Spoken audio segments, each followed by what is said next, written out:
Bayangkan, kalian sedang mendaki gunung, udara dingin, kabut mulai turun perlahan, langkah kaki kalian terasa berat, dan suasana semakin sunyi. Tiba-tiba di depan mata kalian ada pasar, tapi anehnya orang-orang di sana tidak terlihat nyata. Ada suara gamelan, orang-orang berjualan, namun semuanya terasa seperti bayangan. Percaya atau tidak, inilah yang saya alami di Gunung Lawu, dan saya hampir tidak bisa kembali. Assalamualaikum teman-teman, selamat datang di channel ini. Gimana kabarnya? Semoga kalian semua sehat dan selalu dalam lindungan Allah Subhanahu wa Ta'ala. Sebelum masuk ke cerita lengkapnya, jangan lupa tekan tombol like dulu ya, supaya video ini bisa menjangkau lebih banyak orang. Dan kalau kalian suka cerita horor dan misteri seperti ini, subscribe sekarang juga dan nyalakan lonceng notifikasinya, biar nggak ketinggalan video terbaru dari kami. Oh iya teman-teman, sebelum lanjut yuk kita isi kolom komentar dengan sholawat. Ketik Allahumma sholli ala Sayyidina Muhammad, biar kita semua mendapat keberkahan dan dijauhkan dari hal-hal buruk. Hari itu, saya dan 3 orang teman memutuskan untuk mendaki Gunung Lawu. Cuaca sangat cerah, angin sepoi-sepoi, tidak ada firasat buruk sama sekali. Sebelum berangkat, seorang bapak tua di desa sekitar sempat memperingatkan kami. Dia berkata, jangan keluar jalur dan jangan menoleh kalau dengar suara aneh. Kami hanya menganggapnya sebagai mitos, tapi ternyata kami salah besar. Saat memasuki kawasan hutan, suasana berubah total. Angin berhenti bertiup, suara burung dan serangga tiba-tiba menghilang, semua menjadi sunyi. Saya mulai merasa ada yang mengawasi kami. Teman saya, Arif, tiba-tiba berkata, kok kayak ada yang ngikutin kita ya? Dan benar saja, beberapa saat kemudian kami mulai mendengar suara gamelan.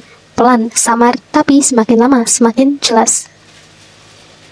Kami berpikir mungkin ada ritual adat atau upacara di sekitar, tapi anehnya semakin kami berjalan, suara itu semakin dekat. Padahal kami tidak melihat siapapun di sekitar. Lalu tanpa sadar kami sampai di tempat yang berbeda. Kabut turun semakin tebal dan tiba-tiba di depan kami ada sebuah pasar. Banyak orang berlalu lalang, ada yang berjualan makanan, ada yang duduk-duduk sambil berbicara, ada yang bisa mencium bau makanan. Saya bisa mencium bau makanan, mendengar suara tawar-menawar seolah-olah ini pasar sungguhan. Tapi ada yang aneh, wajah orang-orang itu tidak jelas. Mereka seperti bayangan samar dan tidak terlalu nyata. Salah satu teman saya hampir membeli sesuatu, tangannya sudah merogoh kantong untuk mengambil uang. Tapi tiba-tiba seorang kakek tua muncul entah dari mana. Dengan suara tegas dia berteriak, jangan ambil apapun dari sini, pergi sekarang juga. Kami semua langsung merinding, tanpa pikir panjang kami berlari sekencang mungkin. Kami tidak tahu kemana arah lari kami, tapi yang jelas kami ingin keluar dari sana secepat mungkin. Setelah berlari cukup jauh, kabut perlahan menghilang, suara gamelan pun perlahan lenyap. Kami melihat sekeliling dan sadar bahwa kami telah kembali ke jalur pendakian yang benar. Tapi yang paling mengejutkan ketika kami melihat jam, seharusnya masih sekitar jam 3 sore. Tapi sekarang sudah hampir tengah malam. Kami merasa hanya sesaat sebentar, tapi ternyata kami sudah hilang selama beberapa jam. Ketika kami turun ke desa, warga yang melihat kami langsung berkata, kalian beruntung bisa kembali. Banyak yang tersesat dan tidak pernah kembali dari sana. Setelah kami berhasil kembali ke jalur pendakian yang benar, suasana terasa jauh lebih lega. Kami saling menatap dengan nafas terengah-engah. Tapi anehnya, meskipun kami sudah kembali ke jalur yang seharusnya, perasaan tidak nyaman masih terus menghantui.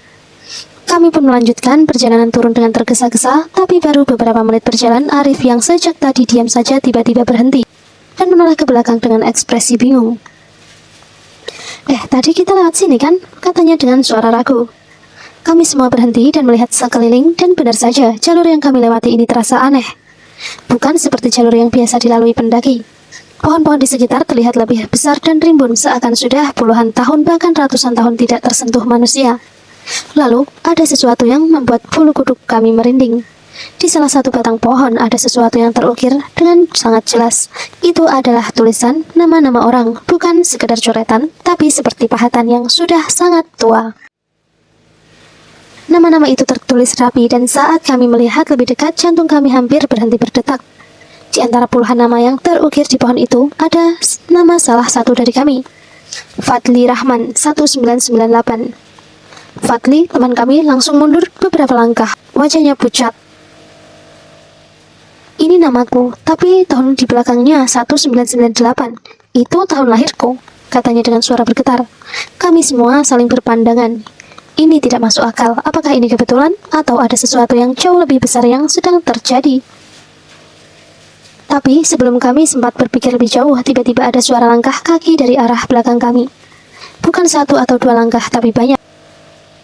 Seolah ada puluhan orang yang berjalan mendekati kami. Kami menoleh ke belakang dan di sana, di tengah kabut yang mulai turun kembali, kami melihatnya.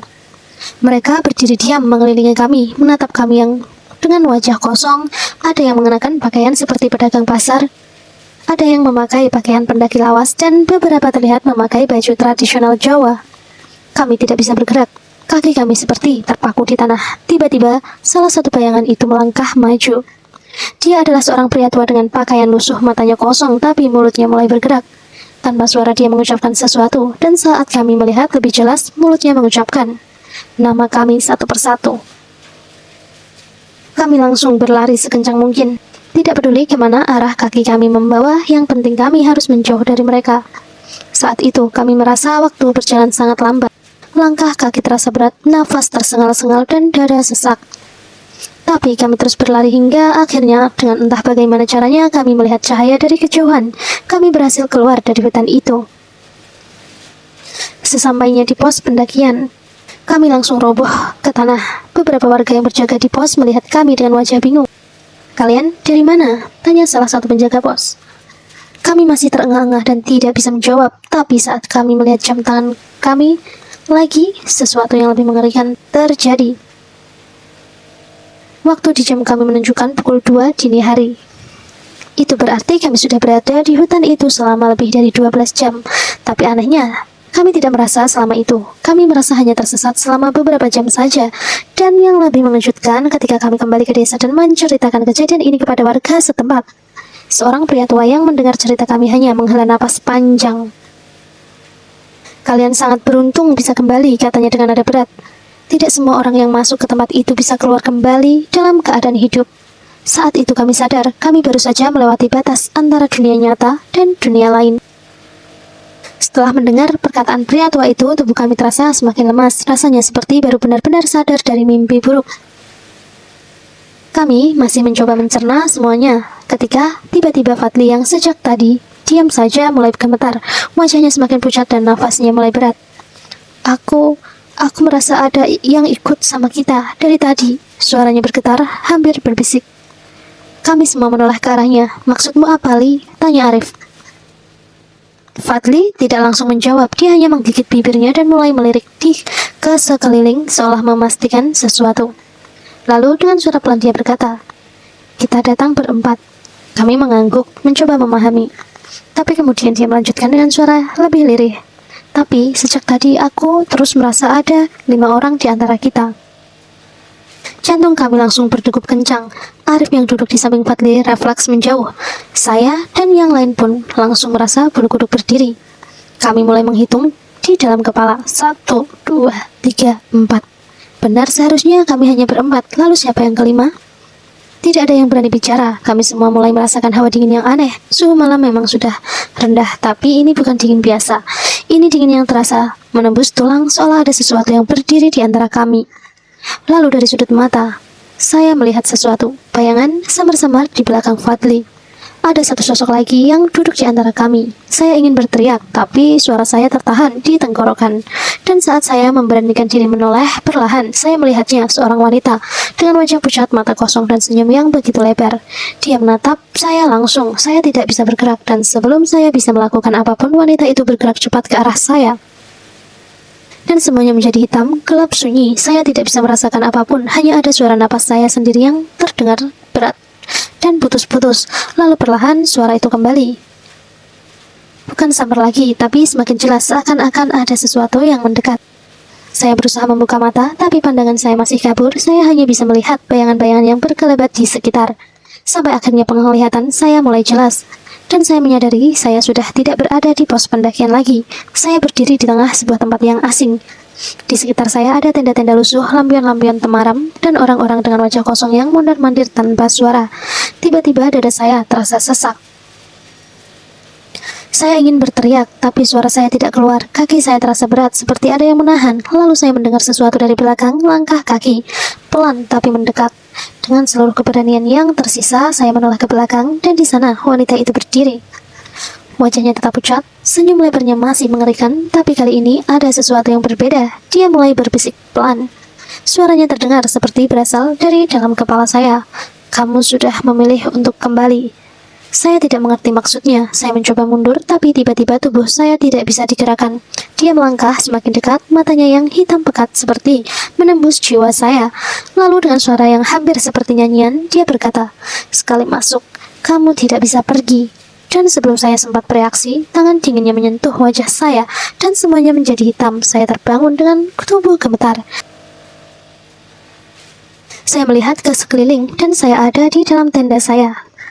Teman-teman saya juga ada di sana, masih tertidur lelap. Saya mengusap wajah saya, mencoba meyakinkan diri bahwa ini hanya mimpi.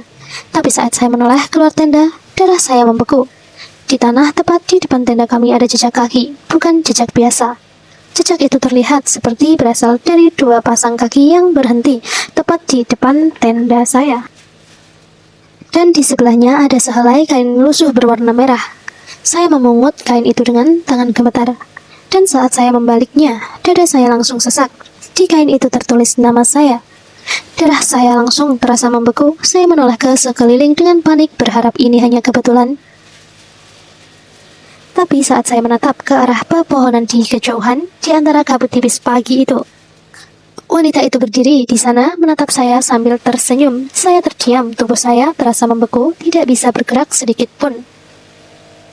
Wanita itu masih berdiri di antara kabut, matanya kosong, senyumnya semakin lebar. Saya ingin membangunkan teman-teman saya. Ingin berteriak, tapi suara saya seakan terkunci di tenggorokan. Tiba-tiba wanita itu mengangkat tangannya dan mengarahkannya ke saya. Saya bisa merasakan hawa dingin yang begitu menusuk, seolah udara di sekitar saya tiba-tiba menghilang. Lalu tanpa peringatan, dia mulai melangkah ke arah saya. Langkahnya lambat tapi pasti. Saya panik, jantung saya berdetak begitu kencang hingga saya merasa seperti akan pingsan. Lalu sesuatu yang aneh terjadi. Suara adzan subuh berkumandang dari kejauhan. Saat suara itu terdengar, wanita itu langsung berhenti, senyumnya perlahan memudar dan tatapannya berubah. Dia menatap saya dengan pandangan yang entah bagaimana, terasa sedih, seolah dia ingin mengatakan sesuatu.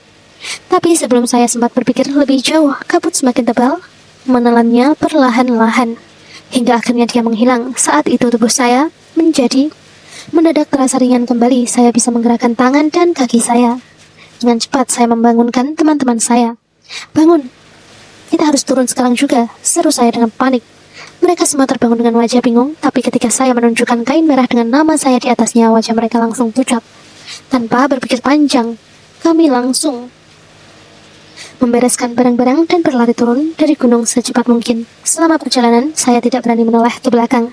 Saya hanya ingin meninggalkan tempat ini selamanya. Setelah berhasil turun dengan selamat dan kembali ke desa, kami langsung menceritakan semuanya kepada pria tua yang sebelumnya memperingatkan kami.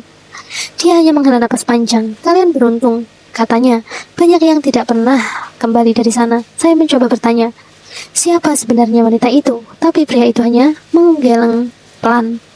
Beberapa orang bilang dia adalah arwah seorang pendaki yang tersesat bertahun-tahun lalu dan tidak pernah ditemukan. Ada juga yang bilang dia adalah penghuni asli pasar setan yang mencari teman untuk menemannya di dunia mereka. Saya hanya bisa terdiam. Saya tidak tahu apa yang terjadi sebenarnya malam itu, tapi satu hal yang pasti, saya tidak akan pernah kembali ke Gunung Lawu. Gimana menurut kalian? Apakah ini hanya kebetulan atau ada sesuatu yang lebih besar yang tidak bisa kita pahami? Tulis pendapat kalian di komentar. Jangan lupa tekan tombol like, subscribe, dan nyalakan lonceng notifikasinya di channel ini biar kalian gak ketinggalan cerita seram lainnya. Sampai jumpa di video berikutnya. Wassalamualaikum warahmatullahi wabarakatuh.